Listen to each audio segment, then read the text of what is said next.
शांति शांति शांति। बोलिए प्रेम से पृथ्वी माता की जय, तीनों त्रिलोक की जय, शंकर सपरिवार की जय, राम दरबार की जय।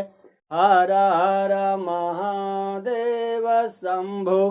ओम नमः शिवाय। 16वां अध्याय तक आप श्रवण पाठ किए। चिंतन मनन आपके ऊपर निरंतर ध्यान देते रहें, क्योंकि चिंतन मनन ही आपका सात्विक और सत्य मार्ग का एकमात्र कारण है। चिंतन और मनन। बोलिए प्रेम से आनंद कंद भगवान की जय, गंगा मैया की जय, तुलसी मैया की जय, जगत तारिणी की जय। हर हर महादेव।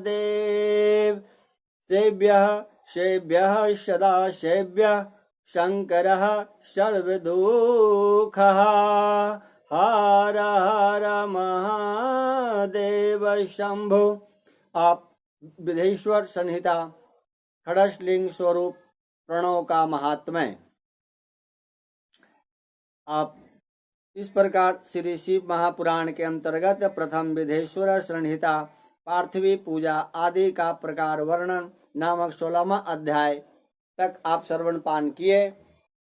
यथोचित होकर चिंतन स्वरूपा आप आत्म साक्षी सत्य के प्रत्येक 17वां अध्याय खड़शलिंग स्वरूप प्रणव का महात्म्य, उसके सूक्ष्म रूप ओंकार और स्थूल रूप पंचाक्षर मंत्र का विवेचन, उसके जप की विधि और महिमा, कार्य ब्रह्म के लोकों से लेकर करुण रुद्र के लोकों तक का विवेचन करके कालातीत पंचावरण विशिष्ट शिवलोक के अनिवार्चनीय वैभव का निरूपण तथा शिव भक्तों के सत्यकार की महत्ता। महत्वपूर्ण सूचना यह है। बोलिए प्रेम से पृथ्वी माता की जय। ऋषिगण बोले, हे महामुने, हे प्रभु, आप हमारे लिए क्रमशः खड़शलिंग स्वरूप प्रणव का महत्व तथा शिव भक्त के पूजन की विधि बताइए। सूत जी ने कहा, महर्षियों, आप लोग तपस्या के धनी हैं।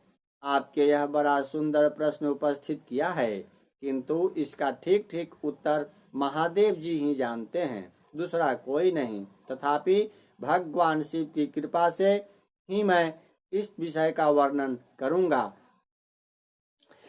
वे भगवान शिव हमारी और आप लोगों की रक्षा का महान भार बारंबार स्वयं ही ग्रहण करें। प्रणाम है। प्रकृति से उत्पन्न संसार रूपी महासागर का प्रणव इसके पार करने के लिए दूसरी नाव है। इसीलिए विद्वान इस ओंकार को प्रणव की संज्ञा देते हैं। ओंकार अपने जप करने वाले साधकों से कहता है, प्रमंच प्रपंच न नहीं है, वह तुम लोगों के लिए। अतः इस भाव को लेकर भी ज्ञानी पुरुष ओम को प्रणव नाम से जानते हैं। इसका दूसरा भाव यह है, प्र मीन्स प्रकृष्ट, न मीन्स नयतम, व मीन्स युष्मान मोमोक्ष इति वा प्रणवः, अर्थात तुम सब उपासकों को बलपूर्वक मोक्ष तक पहुंचा देगा। इस अभिप्राय से भी इसे ऋषि मुनि प्रणव कहते हैं। मैं इसको आप रिपीट करके समझेंगे कि प्रणव क्या है। मैं अच्छा तरीका से तोड़ कर बोला हूँ। आप इस चीज को समझने का मनन करें, चिंतन करें। अपना जप करने वाले योगियों के तथा अपने मंत्र की पूजा करने वाले उपासकों के समस्त क्रमों का नाश करके यह दिव्य नूतन ज्ञान देता है। इसीलिए भी इसका नाम प्रणव है। उन माया रहित महेश्वर को ही नव अर्थात नूतन कहते हैं। वे परमात्मा प्रकृष्ट रूप से नव अर्थात शुद्ध स्वरूप हैं, इसीलिए प्रणव कहलाते हैं। प्रणव साधकों को नव अर्थात नवीन शिव स्वरूप देते हैं, इसीलिए भी विद्वान पुरुष उन्हें प्रणव कहते हैं। अथवा प्रकट रूप से नवदीप परमात्मा ज्ञान प्रकट करता है, इसीलिए वह प्रणव कहा गया है। यह प्रणव के माने हैं। प्रणव किन्हें कहते हैं उसी को बारे में थोड़ा थोड़ा समझा रहा हूँ। अच्छे तरीका से आप 1 2 बार 3 बार 10 बार रिपीट करके सुने, अच्छे तरीके से सुने। तत्पश्चात प्रणव के 2 भेद बताए गए हैं, स्थूल और सूक्ष्म। एक अक्षर रूप जो ओम है उसे सूक्ष्म प्रणव जानना चाहिए, और नमः शिवाय इन 5 अक्षर वाले मंत्र को स्थूल प्रणव समझना चाहिए। जिसमें 5 अक्षर व्यक्त नहीं है वह सूक्ष्म है, और जिसमें 5 अक्षर सुस्पष्ट रूप से व्यक्त है वह स्थूल है। जीवन मृत्यु मुक्त पुरुष के लिए सूक्ष्म प्रणव के जप का विधान है, वहीं उसके लिए समस्त साधनों का सार है। यद्यपि जीवन मुक्त के लिए किसी साधक की आवश्यकता नहीं है, क्योंकि वह सिद्ध रूप से है। तथापि दूसरे को दृष्टि में जब तक उसका शरीर रहता है तब तक उसके द्वारा प्रणव जब की सहज साधना स्वतः होती रहती है। वह अपनी देह का विलय होने तक सूक्ष्म प्रणव मंत्र का जप और उसके अर्थभुक्त परमात्मा तत्व का अनुसंधान करता रहता है। जब शरीर नष्ट हो जाता है तब वह पूर्ण ब्रह्म स्वरूप शिव को प्राप्त कर लेता है। यह सुनिश्चित है। जो केवल मंत्र का जाप करते हैं उसे निश्चय ही योग की प्राप्ति होती है। जिसने 36 करोड़ मंत्र का जप कर लिया हो उसे अवश्य ही योग प्राप्त हो जाता है। सूक्ष्म प्रणव के भी हर्वा अश्व और दीर्घ के भेद से 2 रूप जानने चाहिए। ओंकार, अकार, मकार, बिंदु, नाद, शब्द, काल और कला, इनसे युक्त जो प्रणव है उसे दीर्घ प्रणव कहते हैं। जो योगियों के ही हृदय में स्थित होता है। मकार प्रयत्न जो ओम है वह अ, उ, म इन 3 तत्वों से युक्त है। इसी को हत्र अश्व प्रणव कहते हैं। अ शिव है, उ शक्ति है और मकार इन दोनों की एकता है, वह त्रितत्व रूप है। ऐसा समझकर हत्र अश्व प्रणव का जप करना चाहिए। जो अपने समस्त पापों का क्षय करना चाहते हैं उनके लिए इस हत्र अश्व प्रणव का जप अत्यंत आवश्यक है।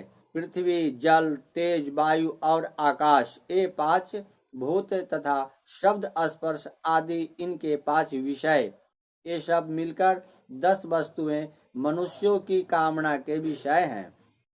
इनकी आशा मन में लेकर जो कर्मों के अनुष्ठान में संलग्न होते हैं वे 10 प्रकार के पुरुष प्रवृत्त अथवा प्रवृत्ति मार्गी कहलाते हैं, तथा जो निष्काम भाव से शास्त्र विहित कर्मों का अनुष्ठान करते हैं वे निवृत्त तथा निवृत्ति मार्गी कहे गए हैं। प्रवृत्त पुरुषों को हर अश्व प्रणव का ही जप करना चाहिए और निवृत्त पुरुषों को दीर्घ प्रणव का। विहर्तियों को अन्य मंत्रों को आदि में इच्छा अनुसार शब्द और कला से युक्त प्रणव का उच्चारण करना चाहिए। वेद के आदि में और दोनों संध्याओं की उपासना के समय भी ओंकार का उच्चारण करना चाहिए।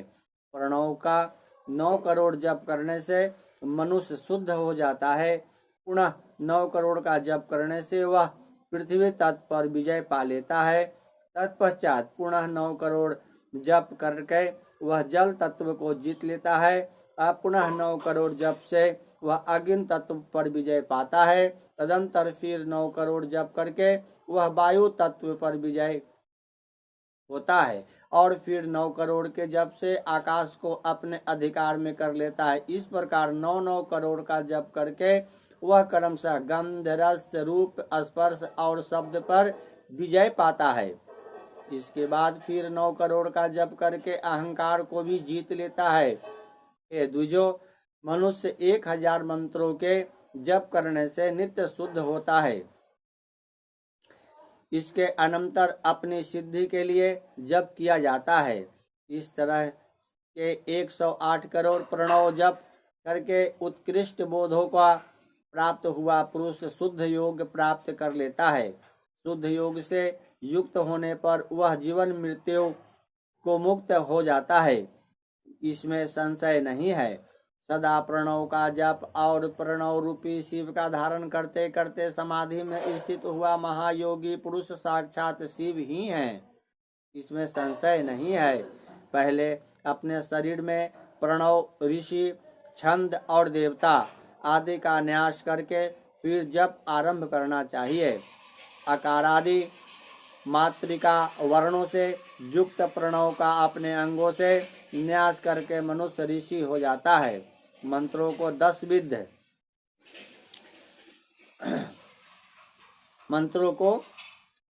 विध संस्कार, मातृका न्यास तथा खड़स ध्वज शोधन आदि के स्थान संपूर्ण न्यास का फल उसे प्राप्त हो जाता है।